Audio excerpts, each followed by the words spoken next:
Here's what we got up to in the next 5 days of renovating our slightly neglected garden. Day 6 was really productive. This was the day where we built our raised beds. We filled those up with compost from both our compost bin and compost that we bought. We're growing loads of climbing plants this year, like cucumbers and pumpkins, so we added 2 extra trellises as well as the arch for those to climb over. Day 7 was another really busy day. This was the day where we sorted out the view of the garden from the front of the house. Everything was looking so much better once it had 2 coats of paint, and we also managed to sort out this gate, which used to really annoy me.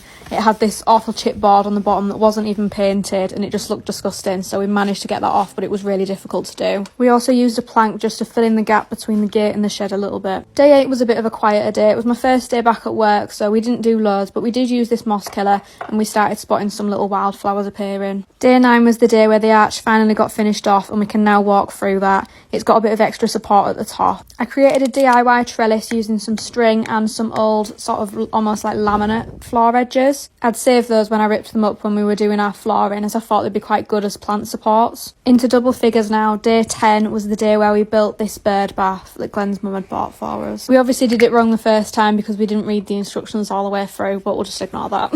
Day 11 I planted out the sweet peas with the sunflowers, and I also worked at painting these little, they're not proper wood for outside, so I hope they'll be alright, but these little pieces that the old owners had left in the shed, and I'm hoping to put those next to the shed to fill in the other gap that we've got. Those are going to be fitted on day 12, so follow to come back for that.